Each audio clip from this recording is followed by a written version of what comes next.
ജീവിതത്തിലെ നിന്റെ മനസ്സിലെ ഇപ്പോഴും മായാതെ നിൽക്കുന്ന തിന്മകളെ ഓർത്തുകൊണ്ട് അനുദപിച്ച് ആത്മാവിന്റെ കണ്ണീരിലെ അനുതാപത്തിന്റെ കണ്ണീരിലെ ആത്മാവിനെ കഴുകുവാൻ അഭിഷേകം ചെയ്യണമേ. ശ്രദ്ധിക്കട്ടെ. മഹത്വം മഹത്വം ഞങ്ങൾക്ക് ആഴമായ നൽകണമേ, ശുദ്ധീകരിക്കണമേ, സ്വന്തമാക്കണമേ.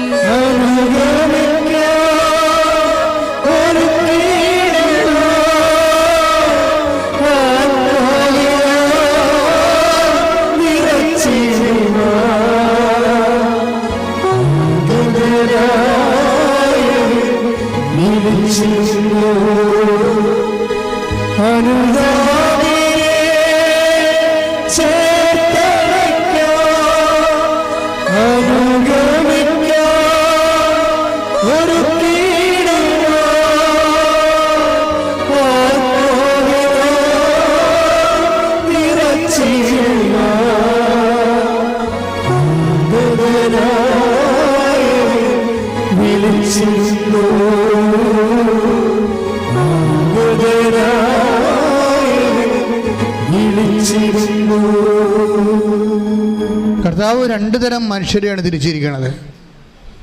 കുറേ പേര് അനുതാപം ആവശ്യമുള്ളവരെന്ന് തിരിച്ചിട്ടുണ്ട്. ഈ അനുതാപം ആവശ്യമില്ലാത്തവരുമുണ്ട്. അനുതാപം ആവശ്യമില്ലാത്തവരെക്കാൾ ദൈവത്തിന് ഇഷ്ടം അനുതാപം ആവശ്യമുള്ളവരെയാണ്. ലൂക്കായുടെ സുവിശേഷം 15:7. ലൂക്കാ 15:7. അനുതാപം ആവശ്യമില്ലാത്ത 99 നീതിമാന്മാരെ കുറിച്ച് എന്നതിനേക്കാൾ അനുതപിക്കുന്ന ഒരു പാപിയെ കുറിച്ച് സ്വർഗത്തിൽ കൂടുതൽ സന്തോഷമുണ്ടാകുമെന്ന് ഞാൻ നിങ്ങളോട് പറയുന്നു. അതായത് ദൈവം അനുതാപത്തെ രണ്ടായിട്ട് തിരിക്കുന്നു. അനുതാപം ആവശ്യമില്ലാത്ത മനുഷ്യര്, പിന്നെന്താണ് അനുതാപം ആവശ്യമുള്ള മനുഷ്യര്. ഈ അനുതാപം ആവശ്യമുള്ള മനുഷ്യരാണ് ദൈവത്തിൻ്റെ ഫോക്കസിങ്ങിലുള്ളത്. അവരനുദപിക്കുകയാണെങ്കിൽ സ്വർഗത്തിൽ അനുതാപം ആവശ്യമില്ലാത്തവരെക്കാൾ കൂടുതൽ ദൈവത്തിന് സന്തോഷമുണ്ടാവും. പക്ഷെ ഒരു പ്രശ്നമുണ്ട്.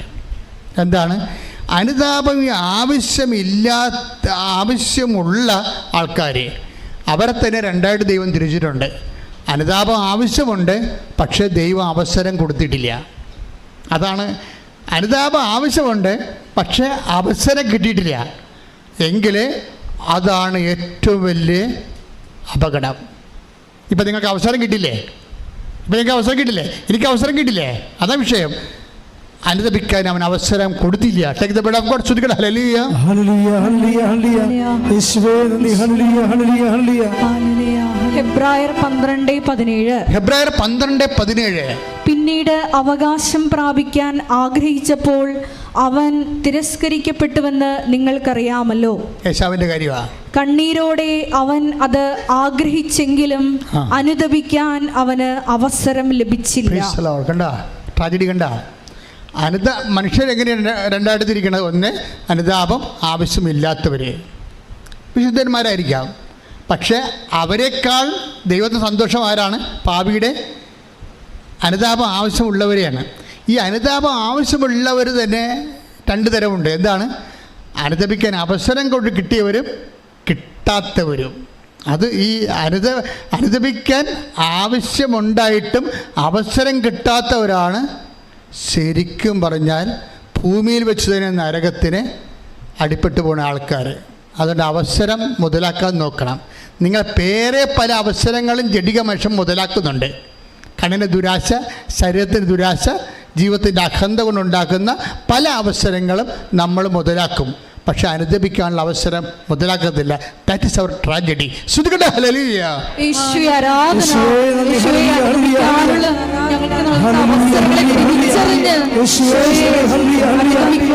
ആരാധനയിലൂടെ ഞങ്ങളെ അഭിഷേകം ചെയ്യണമേ. ഹല്ലേലൂയ.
പരിശുദ്ധ പരമദിവ്യകാരുണ്യത്തിന് ആരാധനയും സ്തുതിയും പുകഴ്ചയും ഉണ്ടായിരിക്കട്ടെ. പരിശുദ്ധ പരമദിവ്യകാരുണ്യത്തിന് ആരാധനയും സ്തുതിയും പുകഴ്ചയും ഉണ്ടായിരിക്കട്ടെ. അനുതാപ ഉടമ്പടിയുടെ ഒരു പ്രധാനപ്പെട്ട ഘടകമാണ്.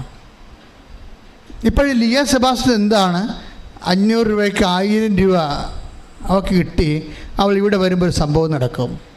അവൾ ഇടുക്കിയിൽ നിന്ന് ഇവിടെ വരുമ്പോൾ കൂട്ടുകാരത്തിയുമായിട്ട് ഇവിടെ വരുമ്പോൾ അവൾ ഉടമ്പടി എടുക്കാൻ ഉദ്ദേശിച്ചില്ലായിരുന്നു. ഉടമ്പടി എന്താണെന്ന് അറിയത്തില്ല, പഠിച്ചു വരുന്നതേ ഉള്ളൂ. എങ്കിലും അവൾ വിചാരിച്ചത് മാതാവ് എന്നെ വിളിക്കുന്നുണ്ടെന്നാണ് വിചാരിച്ചത്. മാതാവ് എന്നെ വിളിക്കുന്നുണ്ട്. അതാണല്ലോ എനിക്ക് പെട്ടെന്ന് ഉണർവുണ്ടായത്. ഒരു വചനം കേട്ടപ്പോൾ എനിക്ക് പെട്ടെന്ന് ഉണർവുണ്ടായില്ലേ. അപ്പോൾ അന്ന് മുതൽ എനിക്ക് ഫീൽ ചെയ്യാൻ തുടങ്ങി. അപ്പോൾ എനിക്ക് തീർത്ഥാടന ഉടമ്പടിക്ക് മുമ്പ് അവർ ലൈറ്റേക്കാൻ്റെ പേർ റിക്വസ്റ്റ് ചെയ്യാൻ പറ്റും ചെയ്യാം. പക്ഷേ ഇവിടെ വന്നപ്പോൾ ഉടമ്പടി എടുക്കാൻ ഉദ്ദേശമില്ല ആളിന്. ഉടമ്പടി എടുക്കാൻ ഉദ്ദേശമില്ലെങ്കിലും മാതാവിന് അവൾ ഉടമ്പടി എടുക്കാൻ ആഗ്രഹമുണ്ട്. കാര്യം വലിയ പദ്ധതി അവളെക്കുറിച്ച് മാതാവ് എൻ്റെ പുസ്തകത്തിൽ എഴുതി വെച്ചിട്ടുണ്ട്. പാവത്തിനത് അറിയത്തില്ലെന്നേ ഉള്ളൂ. ഞാൻ പോയി, ഞാൻ കെട്ട്, എന്നെ നോക്കാൻ ആരുമില്ല, തിരക്കാൻ ആരുമില്ല, ജീവിച്ചപ്പോഴേ മാതാപിതാക്കന്മാരില്ല, ഇപ്പോൾ ഉള്ളവർ ഇല്ലാത്ത കണക്കാണ് എന്നും പറഞ്ഞ് ഡിപ്രസ്ഡ് ഇരിക്കുന്ന ആളാണ്. പക്ഷെ അങ്ങനെ അവൾക്ക് പറഞ്ഞ് ഇവിടെ വന്നൊരു ഉടമ്പടി എടുക്കാൻ, അത് പൂർത്തിയാക്കാൻ പറ്റുമോ, വീണ്ടും വരേണ്ടി വരത്തില്ലേ, അതിന് കാശ് കിട്ടുമോ, പുതുക്കാൻ വേണ്ടി കാശ് കിട്ടുമോ, അങ്ങനെ പല പ്രശ്നങ്ങളാണ് അവർക്ക്. അതുകൊണ്ട് ഉടമ്പടി എടുക്കാനൊക്കെ ഉദ്ദേശമില്ല. പക്ഷെ ഇവിടെ വന്നപ്പോൾ വല്ലാത്തൊരു മൂക്കിലേക്ക് കുത്തിക്കയറുന്ന രീതിയിൽ സുഗന്ധാഭിഷേകം കിട്ടി. അപ്പോഴിവിടെ നിന്നവരെല്ലാം കൂട്ടുകാരത്തെ അടുത്ത് നിൽപ്പുണ്ട്. എടി നിനക്ക് മുല്ലപ്പൂവിൻ്റെ മണം വരുന്നുണ്ട്. ഇവിടെ ഒന്നുമില്ല എന്ന് പറയും. പിന്നെ അവിടെ ചുറ്റും നടന്നൊക്കെ ചോദിക്കും. അവിടെ എങ്ങും ആർക്കും മുല്ലപ്പൂവിന് സ്മെല്ലില്ല. അവർക്ക് അപ്പോഴും ഇങ്ങനെ മുക്കിലേട്ട് ഇങ്ങനെ കുത്തിക്കയറുന്ന പോലെ മുല്ലപ്പൂവിന് സ്മെല്ലാണ്. അവൾ ഓടി ലാസ്റ്റ് ഭാഗത്ത് വരുമ്പോഴേ അവൾ ഓഫീസിൽ ചോദിച്ചു, മൂന്നാമത്തെ ഉടമ്പടിയുടെ സമയം കഴിഞ്ഞാൽ ഇല്ല, ചീട്ട് കൊടുത്തുകൊണ്ടിരിക്കണമെന്ന് പറയും. ഒരു ചീട്ട് തരാൻ പറയും. മൂന്നാമത്തെ ഉടമ്പടിക്ക് ഇവിടെ ഓടിക്കയറും. അവൾ ഉടമ്പടി ചെയ്ത് ഇവിടുന്ന് പോകുമ്പോൾ 6 മണിയായി. വീട്ടിലെത്തിയപ്പോൾ അവിടെ എത്തിയപ്പോൾ 9:30 മണി. അപ്പോൾ അമ്മ വിഷമിക്കണം. അമ്മായിയമ്മ എന്ന് വെച്ചാൽ 10 മണിക്ക് ഭർത്താവ് ജോലിയും കഴിഞ്ഞ് രാത്രി വരും. ഇവളെങ്ങനെ വീട്ടിലെന്ന് വെച്ചാൽ പിന്നെ അത് മതി. അപ്പോൾ ഇവിടെ മുഴുവൻ പക്ഷേ ഇങ്ങനെ ഭർത്താവ് 10 മണിക്ക് വരണ മുമ്പ് വീട്ടിൽ കയറണമെന്ന് പറഞ്ഞ് പരവശം പിടിച്ച് ചെല്ലുമ്പോഴുണ്ട് അവളുടെ വീട്ടിൽ നിന്ന് അവൾ ഈ റോഡ് ബസ് ഇറങ്ങുന്ന സ്ഥലത്തുനിന്ന് പിന്നെ വീട്ടിലോട്ട് കുറേ നടന്നു പോകണം. അവിടെ ഓട്ടോറിക്ഷയൊക്കെ പോകും. പക്ഷേ റോഡ് പണി നടന്നുകൊണ്ടിരിക്കണ വണ്ടി പോകണില്ല. അപ്പോൾ അവിടെ നിന്ന് ഇരുട്ടത്ത് നടന്നു പോകണം. അപ്പോൾ എന്തുമാത്രം ഇൻവെസ്റ്റ്മെൻറ്റ് ചെയ്യേണ്ടെന്ന് നോക്കിയേ. പക്ഷേ എങ്കിലും ഇങ്ങനെ നടന്നു പോകും. ഭർത്താവ് ചവിട്ടി കീറുക എന്നൊക്കെ ഉള്ള വേദന ഉണ്ടെങ്കിലും അവൾ പറയണത് എൻ്റെ ഉള്ളിൽ അമ്മ ആ ഒരു ഭീതി തരുന്നില്ല, എനിക്ക് ഉള്ളിൽ ഭയങ്കര സന്തോഷമാണെന്ന്. ഈ ദൈവം ഇങ്ങനെ പൊതിയണ ഒരു പരിപാടിയുണ്ട്. അതായത് നമ്മുടെ സിറ്റുവേഷൻസ് മോശമാണെങ്കിലും അതിൻ്റെ ആവിയും പുകയും അറിയാതെ ഇങ്ങനെ ഒരു അഭിഷേകം ആന്തരികമായിട്ട് ഉടമ്പടി കിട്ടും. അത് ഇവർക്ക് ഫീൽ ചെയ്യുന്നുണ്ട്. അപ്പോൾ വന്നെടുത്ത് വെച്ച് കാണാം, അല്ലെങ്കിൽ അമ്മ കണ്ടോളൂ എന്ന് പറഞ്ഞുള്ള ധൈര്യം ആന്തരിക ധൈര്യം കിട്ടുന്നുണ്ട്. ആൾ വീട്ടിലെത്തുമ്പോഴുണ്ട് ഭർത്താവ് വരത്തില്ല. 5 മിനിറ്റ് കഴിഞ്ഞാൽ ഭർത്താവ് വന്നു. അമ്മ അത് കറക്റ്റ് ചെയ്ത് ഭയങ്കര കറക്ഷനാണ്. രസമാണ്. അമ്മയുടെ കൂടെ ജീവിക്കാൻ ഭയങ്കര രസമാണ്. അതായത് ഇവളെ വീട്ടിലെത്തിയിട്ട് 5 മിനിറ്റ് കഴിഞ്ഞാണ് ഭർത്താവ് ഇതൊന്നും അറിഞ്ഞിട്ടില്ല, കണ്ടിട്ടില്ല, കേട്ടിട്ട് ഒരു കുഴപ്പമില്ല. ദൈവം എന്ത് സുന്ദരമായിട്ട് പരിപാലിക്കും. നമ്മളുടെ മനസ്സിൻ്റെ വിഷമത്തിൻ്റെ കാരണം എന്താണോ അത് വെച്ച് കൂടെ നിന്ന്. ഇപ്പം ഞാനിപ്പോൾ ഇവരോടൊക്കെ പറയുന്നത്, കൃപാസന മാതാവ് ICUയിൽ പോകും, ഇൻ്റർവ്യൂവിന് പോകും. നീ എവിടെയാണ് പോണത് അവൻ്റെ കൂടെ വരും. എന്നുവെച്ചാൽ പണ്ടിങ്ങനെ ഒന്നും ഒരു സാക്ഷ്യം നമുക്ക് കേട്ടിട്ടില്ല, പണ്ട് ഇത്തരം സാക്ഷ്യങ്ങളൊന്നും കേട്ടിട്ടില്ല. എവിടെയാണോ നിനക്ക് വിഷമം, ഏത് അവസ്ഥയിലാണോ നീ പോണത്, അവിടെ ഏതെങ്കിലും വിധത്തിൽ ആരെങ്കിലുമായിട്ട്, അത് എല്ലാ വേഷവും, ഡോക്ടറെങ്കിൽ ഡോക്ടർ, നേഴ്സെങ്കിൽ നേഴ്സ്, എഞ്ചിനീയർ ഇൻ്റർവ്യൂ എല്ലാ തരത്തിലും നിൻ്റെ കൂടെ വന്ന് നിന്നെ സഹായിക്കാൻ നിൽക്കുന്ന, നീ ആ സാക്ഷിയൊക്കെ മനസ്സിലാവും. എല്ലാ ദിവസവും മനുഷ്യരിങ്ങനെ ഓരോരോ കാര്യങ്ങൾ പറയുന്നുണ്ട്. സഞ്ചാരി മാതാവിൻ്റെ വ്യത്യസ്തങ്ങളായിട്ടുള്ള പകർച്ചകൾ, അനുഭവ പകർച്ചകൾ, ഭയങ്കരമാണ് സംഭവം. അപ്പോഴിത് ഇവിടെ ലിയാസബാസിന് കിട്ടിയത് സ്മെല്ലായിട്ടാണ് വന്നത്. അപ്പോൾ നിങ്ങളെ നയിക്കും ഇങ്ങനെ. അപ്പോൾ ഉടമ്പടി അവൾ വീട്ടിൽ ചെന്ന് ഉടമ്പടിയൊക്കെ ചെയ്തുകൊണ്ടിരിക്കുന്ന സമയത്ത് പെട്ടെന്ന് 2 ആഴ്ച കഴിഞ്ഞപ്പോൾ പെട്ടെന്നൊരു കൂട്ടുകാരത്തെ വിളിച്ച്, എടീ ഇങ്ങനെ ഒരു ഫോറിൻ ചാൻസ് ഉണ്ട്, നീ വരുന്നോ, ഞാൻ പോകുന്നെന്ന് പറഞ്ഞ. അപ്പോൾ ഇവള് പറഞ്ഞ് എനിക്ക് ബയോഡേറ്റയും ഇല്ല, നിൻ്റെ ബയോഡേറ്റ എടുക്കാൻ പറഞ്ഞു, നിൻ്റെ പാസ്പോർട്ട് എടുക്കാൻ പറഞ്ഞു. അപ്പം ഞാൻ അങ്ങനെ ചിന്തിച്ചിട്ടില്ല, രാജ്യം വിട്ടു പോണ കാര്യം ചിന്തിച്ചിട്ടില്ലെന്ന് പറഞ്ഞത്. അതുകൊണ്ട് എനിക്ക് ബയോഡേറ്റയും ഇല്ല, പാസ്പോർട്ടും ഇല്ല. ഒന്ന് നോക്കിയേ, ബയോഡേറ്റയും ഇല്ല, പാസ്പോർട്ടും ഇല്ല, എന്തോ +2 മറ്റേ പഠിച്ചിരിക്കണമെന്ന് തോന്നാണ്. ആളിൻ്റെ ജീവിതം ഇപ്പോൾ ഒരു കുടുംബിനായിട്ട് ജീവിക്കുക, ഇവർക്ക് വേറെ സ്വപ്നങ്ങളൊന്നുമില്ല, കൂമ്പടഞ്ഞിരിക്കുന്ന ജീവിതമാണ്. ഇവിടെ നിന്ന് മാതാവ് ഈ കൂമ്പ് കൊടുത്ത് നനച്ച് കിളിർപ്പിച്ചുകൊണ്ട് തന്നെ കാണണം. എന്ത് രസമാണ് കേൾക്കാൻ. അപ്പോൾ ഇവിടെ ഒരു ഏജൻസി വിളിക്കും. ഏജൻസി വിളിക്കുമ്പോൾ അതിനെ ഏജൻസിയിട്ട് പോകും, ഇവിടെ ബയോഡേറ്റ കൊടുക്കും. അപ്പോൾ അതിന് 50,000 രൂപ വേണം. അപ്പോൾ കൂട്ടുകാരത്തേക്ക് 50,000 രൂപ സെറ്റാക്കി, അവൾക്ക് കൊടുക്കാൻ വേണ്ടി പൈസ കിട്ടിയില്ല. പക്ഷേ ഇവൾക്ക് വേറെ സ്ഥലത്തുനിന്ന് പൈസ കിട്ടി. പിന്നെ ഒരു 1,00,000 രൂപ വേണം, അതിനും കിട്ടി. അപ്പോഴേ ഇങ്ങനെ ഒരു ഉടമ്പടി അതിൻ്റെ 90 ദിവസം കഴിയുമ്പോൾ തന്നെ ഇവൾ വേറെ ഒരു രാജ്യത്തേക്ക് ആളെ കയറ്റി വിടുകയാണ്. അമ്മ ശ്രുതികട്ടെ, ഹല്ലേലൂയ.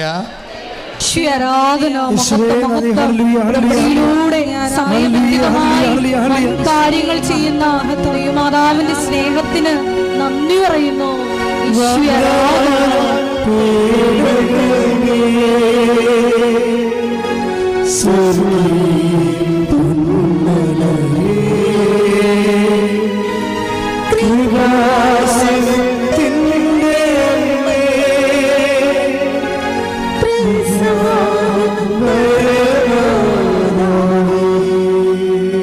പരിശുദ്ധ പരമ ദിവ്യകാരുണ്യത്തിന് ആരാധനയും സ്തുതിയും പുകഴ്ചയും ഉണ്ടായിരിക്കട്ടെ. ഇതിന് ഇവൾക്ക് ഹെൽപ്പ് ചെയ്തിരിക്കുന്ന ഒരു വചനം, നിങ്ങളെ 0-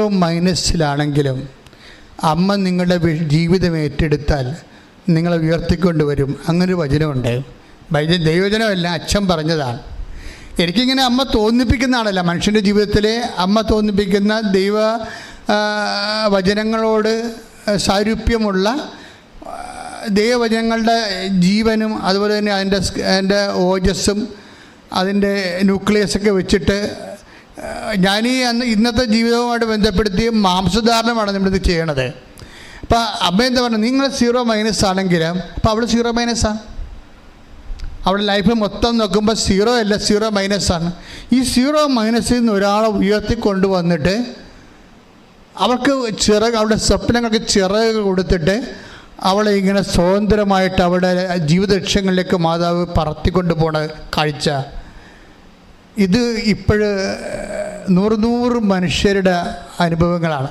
ഞാനെന്താ ഇങ്ങനെ നിങ്ങളോട് സംസാരിക്കുന്നത് വെച്ച് കഴിഞ്ഞാൽ, ഒന്നും തീർന്നു പോയിട്ടില്ല, ഒന്നും തകർന്നു പോയിട്ടില്ല.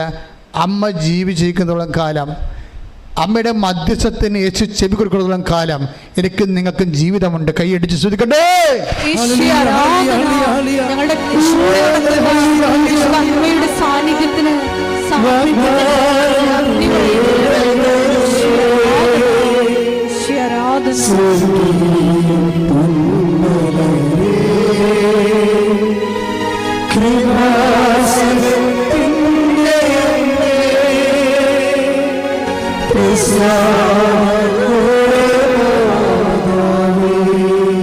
പരിശുദ്ധ പരമ ദിവ്യകാരുണ്യത്തിന് ആരാധനയും സ്തുതിയും പുകഴ്ചയും ഉണ്ടായിരിക്കട്ടെ. പരിശുദ്ധ പരമ ദിവ്യകാരുണ്യത്തിന് ആരാധനയും സ്തുതിയും പുകഴ്ചയും ഉണ്ടായിരിക്കട്ടെ. എപ്പോഴും നമ്മൾ ശ്രദ്ധിക്കേണ്ട വിഷയം ഒന്നുമില്ല. അതായത് ഇപ്പം ലിയാ സെബാസ്റ്റ്യൻ ലൈഫിൽ എന്താ സംഭവിച്ചത്? ദൈവം നമ്മളുടെ തകർച്ചയുടെ കാലത്തേക്ക് ഉപയോഗിക്കാൻ വേണ്ടി ചാരത്തി പൊതിഞ്ഞ് ഒരു തീക്കനൽ, വിശ്വാസ തീക്കനൽ സൂക്ഷിച്ചു വെച്ചിട്ടുണ്ട്. അതിൽ ഈ ഉടമ്പടി പ്രഭാഷണത്തിൻ്റെ കാറ്റ് വീഴ്ചപ്പോൾ ആ ചാരം പറന്നു പോയിട്ട് വിശ്വാസത്തിൻ്റെ തീക്കനൽ ജ്വലിച്ച് കത്തി വന്ന്. ഇത് ഓരോ മനുഷ്യരുടെ ജീവിതത്തിലും വചനത്തിൻ്റെ രീതി അതാണ്. ഓരോ മനുഷ്യരുടെ, അതായത് ഇപ്പോൾ ഞാൻ ഇത് വായിച്ചുകൊണ്ടിരിക്കുന്ന സമയത്ത് പെട്ടെന്ന് എൻ്റെ മനസ്സിൽ വന്ന് റോമ 11:4. 11:4 മുമ്പൊന്ന് വായിച്ചേ. അതായത് മക്കബേസിൻ്റെ വിഷയങ്ങളിൽ ബാലിൻ്റെ മുമ്പിൽ മുട്ടുമടക്കാത്ത 7000 പേര് ഞാൻ ഇസ്രയേലിൽ അവശേഷിപ്പിച്ചിട്ടുണ്ട്. ദാറ്റ് മീൻസ് എൻ്റെ ദൈവവേദന സത്യദൈവത്തിൻ്റെ നിന്നല്ലാതെ മുട്ടുമടക്കാത്ത വിശ്വാസത്തിൻ്റെ ഒരു അഗ്നി. അതായത് നീ കഴിഞ്ഞ കാലങ്ങളിൽ നിൻ്റെ ജീവിതത്തിൽ എന്തെല്ലാം വിഷയങ്ങൾ കടന്നു പോകുമ്പോഴും വിശ്വാസം നീ പണയം വെക്കാത്ത, വിശ്വാസത്തെ നീ തള്ളിപ്പറയാത്ത ഒരു അഗ്നി നിൻ്റെ ഉള്ളിൽ എവിടെയെങ്കിലും ഉണ്ടെങ്കിൽ ദൈവം അത് ഊതിക്കത്തിച്ചിരിക്കും. ദൈവത്തിലെ കൈയടിച്ച് ശ്രദ്ധിക്കട്ടെ.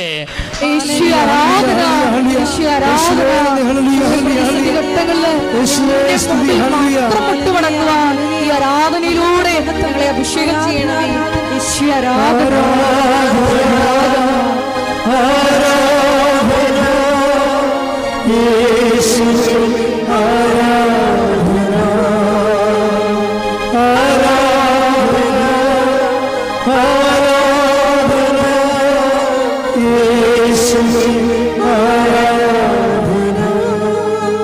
റോമ 11:4 വായിച്ചോളൂ.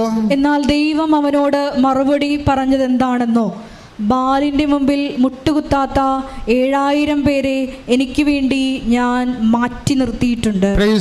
അവശേഷിപ്പിച്ചിട്ടുണ്ട്. അതായത് നിന്റെ ജീവിത തകർച്ചയാണെന്ന് വിചാരിച്ചോ? രോഗം വന്ന് നീ തകർന്നു പോയി, കടം കയറി നീ മുടിഞ്ഞു പോയി, കുടുംബത്തിൽ സമാധാനം, മദ്യപാനവും തകർച്ചയും വന്നു. ചിലപ്പോൾ പല കുർബാനകൾ നീ മുടങ്ങിക്കാണും. ചിലപ്പോൾ എന്തിനാ പ്രാർത്ഥിച്ചിട്ട് ഇപ്പോൾ ഈ കാലത്ത് ബലമൊന്നും കിട്ടണില്ലെന്ന് വെച്ചാൽ മനസ്സിടിഞ്ഞ് കാണും. അപ്പോൾ ഓർക്ക് ദൈവവേദനെ എപ്പോഴെങ്കിലും ഒന്ന് കൃപാസനത്തിൽ പോകണം, എല്ലാം അമ്മ ശരിയാക്കും എന്നൊരു ചിന്ത നിൻ്റെ മുമ്പിലുണ്ടെങ്കിൽ അത് നിൻ്റെ വിശ്വാസമാണ്, അതിൻ്റെ പ്രത്യാശയാണ്. സാഹചര്യങ്ങളുടെയും സങ്കടങ്ങളുടെയും മേൽ മുട്ടുമടക്കാത്ത നിൻ്റെ വിശ്വാസത്തിൻ്റെ അവശേഷിപ്പിക്കുന്ന കണികയാണ്. അത് ദൈവം അവശേഷിപ്പിക്കാൻ നിന്നെ രക്ഷിക്കാൻ വേണ്ടി ദൈവം നിൻ്റെ ഉള്ളിൽ സൂക്ഷിച്ചിരിക്കുന്നതാണെന്ന് ഓർത്തുകൊണ്ട് ശ്രദ്ധിക്കട്ടെ.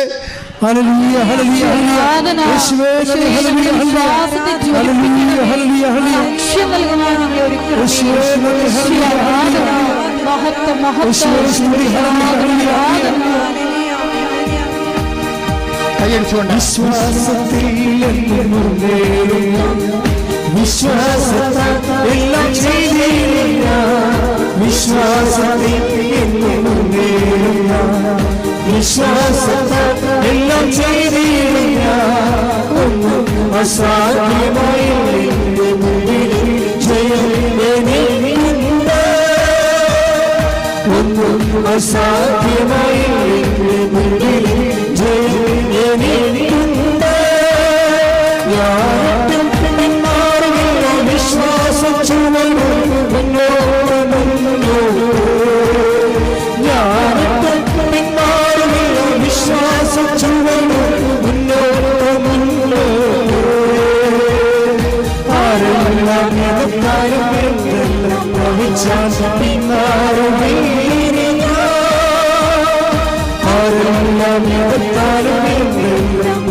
തകർച്ചയുടെ കാലത്ത് രക്ഷപ്പെടാനുള്ള മാർഗം എന്താ ബൈബിൾ പറയണത്? നിന്നിൽ അവശേഷിപ്പിച്ചിരിക്കണത് എന്താണെന്ന് നോക്കണം. ദൈവം ബാലിൻ്റെ മുമ്പിൽ മുട്ടുമടക്കാത്ത 7000 പേരെ ഞാൻ ഇസ്രയേലിൽ അവശേഷിപ്പിച്ചിട്ടുണ്ട്.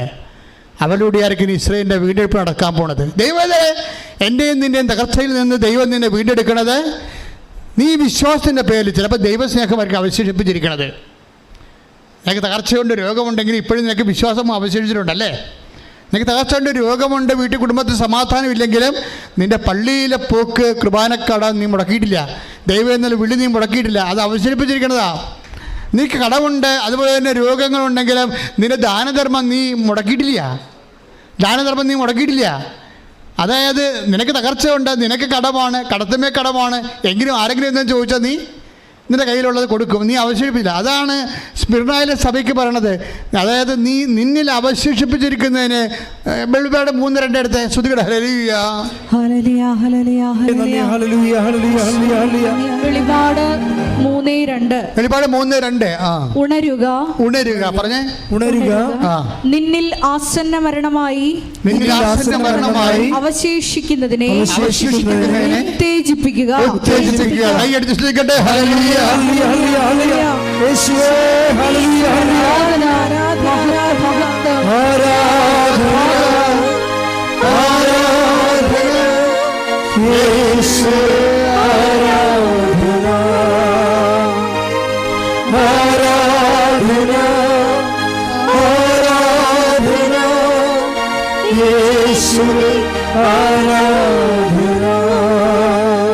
സെബാസ്റ്റ്യൻ്റെ ഈ ഡിപ്രഷൻ്റെ കാലത്ത് അവിടെ ഉള്ളിൽ അവശേഷിപ്പിച്ചത് എന്താണ്?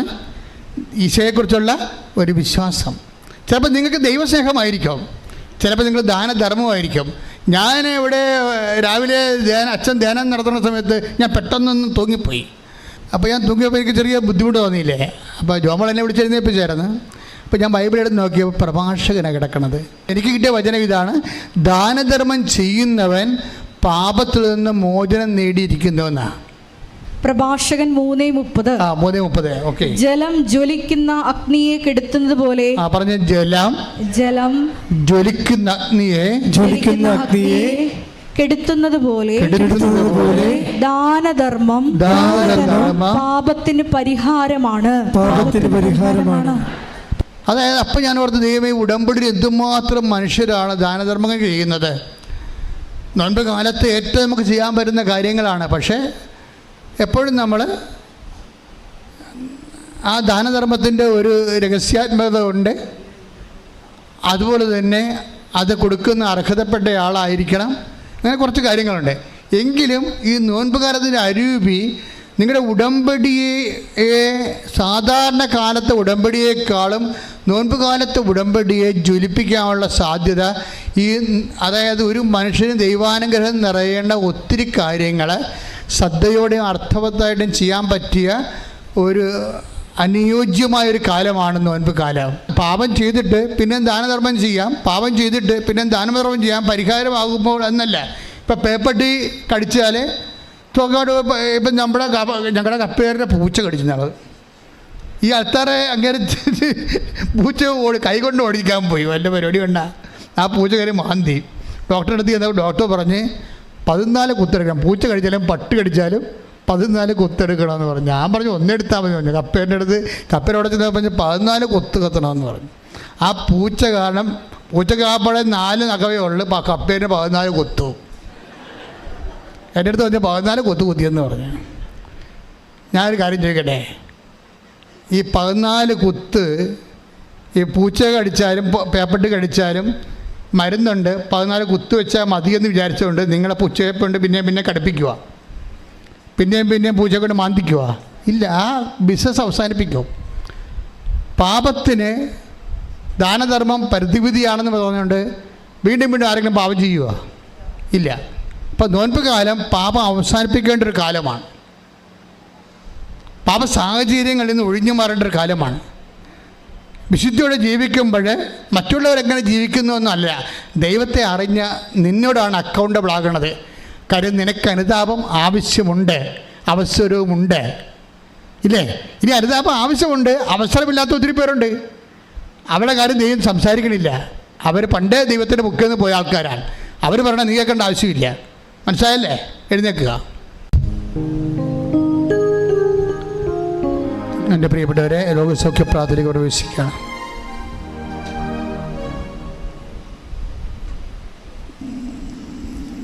വളരെ ഹൃദയതയോടുകൂടി ഈശോ നമ്മോട് സംസാരിച്ച ഒരു ദിവസമാണ്. നമ്മുടെ ജീവിതത്തെയും നോൻപ് കാലത്തെയും കണക്കിലെടുത്തുകൊണ്ട് കർത്താവ് നമുക്ക് ഉപദേശം നൽകിയത് അനുതാപത്തിൻ്റെ അവസരത്തിനൊത്ത് നിങ്ങൾ ഉയർന്ന് ദൈവത്തിൻ്റെ ഉള്ളിൽ നിങ്ങളെക്കുറിച്ച് സ്വർഗം സന്തോഷിക്കേണ്ട ഒരു കാലമാണിത്. കർത്താവേ, മക്കൾ ശ്രദ്ധിക്കട്ടെ. യേശുവിനെ നന്ദി, കർത്താവിന്റെ യേശുവേ ഉന്നതമായ ആരാധന. നാമത്തിന് സ്വസ്ഥം ചെയ്യുന്നു. യേശുവേ സ്തുതി, യേശുവേ. കർത്താവ് നിന്റെ വിശുദ്ധ പൗരോഹിത്യത്തെ മഹത്വപ്പെടുത്തണമേ. കർത്താവ് സഭയിലുള്ള സാന്നിധ്യം പ്രകടമാക്കണമേ. കർത്താവ് നിന്റെ വിശുദ്ധ പൗരോഹിത്യത്തെ മഹത്വപ്പെടുത്തണം. ഈശോ നിന്റെ തിരുമുറിവാകുന്ന വലത് കരം, ആണിപ്പെടുതാടുന്ന അത്ഭുത കരം ഓരോ മകൻ്റെ മേലും ഓരോ മകളുടെ മേലും വെക്കണമേ എന്ന് പ്രാർത്ഥിക്കുന്നു. കർത്താവിൻ്റെ കരുണ നിങ്ങൾക്ക് ആവശ്യിക്കട്ടെ. കർത്താവിൻ്റെ വിശുദ്ധ രക്തം നിങ്ങൾക്ക് തളിക്കപ്പെടട്ടെ. ശ്രദ്ധിക്കട്ടെ, കർത്താവിൻ്റെ വിശുദ്ധ രക്തം നിങ്ങൾക്ക് തളിക്കപ്പെടട്ടെ. കർത്താവിൻ്റെ വിശുദ്ധ രക്തം നിങ്ങൾക്ക് തളിക്കപ്പെടട്ടെ. കർത്താവിൻ്റെ വിശുദ്ധ രക്തം ഉച്ച മുതൽ ഉള്ളംകാല് വരെ. യേശുവേ ആരാധന. കർത്താവിൻ്റെ വിശുദ്ധ രക്തം നിങ്ങൾക്ക് തളിക്കപ്പെടട്ടെ. യേശുവേ ആരാധന. ഉച്ച മുതൽ ഉള്ളംകാല് വരെ കർത്താവിൻ്റെ രക്തം നിങ്ങൾക്ക് തളിക്കപ്പെടട്ടെ. ഉച്ച മുതൽ ഉള്ളംകാല് വരെ കർത്താവ് രക്തം പടർന്നിറങ്ങട്ടെ. മാർഗരോഗങ്ങള്, തീരാവ്യാധികള്, ജീവിത ദുരിതങ്ങള് യേശു ക്രിസ്തുവിന്റെ നാമത്തിൽ മാറിപ്പോകട്ടെ. കർത്താവേ, നിന്റെ വിശുദ്ധ പൗരോഹിത്യത്തെ മഹത്വപ്പെടുത്തണമേ. പിൻകഴുത്തിലെ വേദന, സ്പോണ്ടിലോസിസ്, കർത്താവെ പിൻകഴുത്തിൽ മുഴ പോലെ ഇരിക്കുന്ന സ്ത്രീയെ കർത്താവ് സുഖപ്പെടുന്നത് കാണിക്കുന്നുണ്ട്. കർത്താവിൻ്റെ കരുണ ചൊരിയണമേ. കർത്താവിൻ്റെ ശക്തി, ആന്തരിക അവയവങ്ങൾ ഓപ്പറേഷന് വേണ്ടി നിശ്ചയിച്ച രോഗികൾ അവരുടെ ഓപ്പറേഷൻ മാറ്റിവെക്കുന്നതായിട്ടും വേണ്ടെന്ന് പറയുന്നതായിട്ടും ഈശോ കാണിക്കുന്നുണ്ട്. അങ്ങനെ 8 പേരെ കാണിക്കുന്നുണ്ട്. കർത്താവ് തളർന്നുപോയ കൈകൾ, ബ്ലോക്കായിട്ടുള്ള ശ്വാസകോശങ്ങൾ, കർത്താവ് പതിര, ചുരുങ്ങുന്ന പതിര, വലുതാകുന്ന ഷ്രിങ്ക് ചെയ്യുന്ന കിഡ്നികൾ, ചെറുതാകുന്ന കിഡ്നികൾ, ചെറുതാകുന്ന ശ്വാസകോശങ്ങൾ, കർത്താവ് ശരീരത്തിലെ ബ്ലോക്കുകൾ, സിസ്റ്റുകൾ, കർത്താവ് തലച്ചോറിൻ്റെ ബ്ലോക്കുകൾ, കർത്താവ് അങ്ങനെ തിരുസരി സാധിച്ച് പ്രാർത്ഥിക്കുന്നു. ഈശോ ഈശോ ഈശോ സ്പർശിക്കണമേ. കർത്താവ് മാർഗരോഗങ്ങൾ, ആന്തരിക അവയവങ്ങൾ, അസുഖങ്ങൾ, അസുഖങ്ങൾ, കർത്താവ് 2 പേരെ കർത്താവ് മരണക്കിടക്കയിൽ നിന്ന് കർത്താവ് അങ്ങ് സംരക്ഷിക്കുന്ന നന്ദി പറഞ്ഞ കർത്താവ്. തൊണ്ടയിലെ അസുഖങ്ങൾ, തൈറോയ്ഡ് രോഗങ്ങൾ, ക്യാൻസർ രോഗങ്ങൾ, തൊണ്ടയിലെ ക്യാൻസർ കർത്താവിൻ്റെ നാമത്തിൽ മാറിപ്പോകട്ടെ. തൊണ്ടയിലെ ക്യാൻസർ, തൈറോയ്ഡ് രോഗങ്ങൾ, ശ്വാസകോശ രോഗങ്ങൾ, ഉദര രോഗങ്ങൾ, ഉദരത്തിൽ കല്ലുപോലെ രോഗങ്ങൾ, മൂത്രാശയ രോഗങ്ങൾ, ഗർഭാശയ രോഗങ്ങൾ, അൾസർ രോഗങ്ങൾ യേശുവിൻ്റെ വിശുദ്ധ രക്തത്താലും യേശുവിൻ്റെ ഉന്നതമായ നാമത്തിൽ മാറിപ്പോകട്ടെ. ശ്രുതിക്കട്ടെ, ശ്രുതിക്കട്ടെ.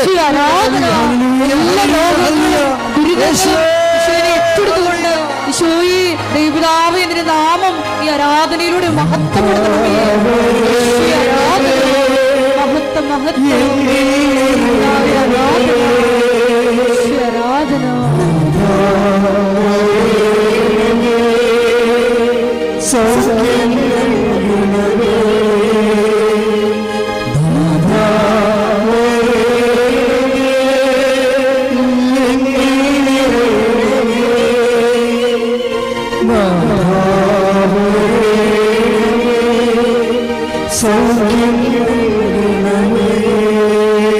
പരിശുദ്ധ പരമദിവ്യകാരുണ്യത്തിന് എൻ്റെ മക്കളെ സന്തോഷമായിരിക്കണം. കർത്താവ് ഇത്രയും വചനങ്ങൾ നൽകിയിട്ടുണ്ടെങ്കിൽ നിലനിൽപ്പിൻ്റെ വരമാണ് ഈശോ നൽകിയത്. അനുതാപിക്കുന്ന ആൾക്കാരെ കർത്താവ് പലതായിട്ട് തിരിച്ചു. ആവശ്യമില്ലാത്തവരുണ്ട്, ആവശ്യമുള്ളവരുണ്ട്, ആവശ്യമുള്ളവർക്ക് അവസരമുള്ളവരുണ്ട്, അവസരമില്ലാത്തവരുണ്ട്. ഇതെല്ലാം കർത്താവ് തിരിച്ചത് അത്താളയുന്നുകൊണ്ടാണ് നിങ്ങൾ ഓർക്കണം. അതുകൊണ്ട് തന്നെ അനുതാപത്തിലേക്ക് കടന്നു വരാൻ വേണ്ടി നമ്മൾ പ്രാർത്ഥിക്കുന്നു.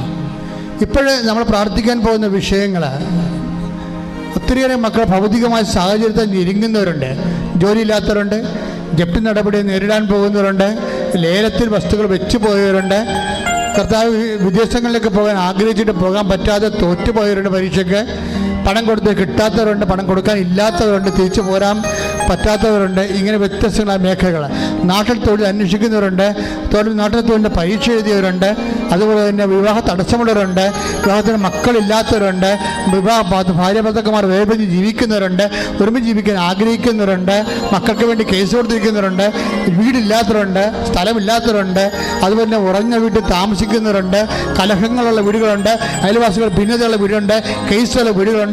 എല്ലാ മേഖലകളിലേക്കും ദൈവത്തിൻ്റെ കരുത്ത്, ദൈവ ദൈവത്തിൻ്റെ കൃപ, കർത്താവിൻ്റെ വിടുതൽ പ്രാപിക്കട്ടെ. സ്തുതിക്കട്ടെ.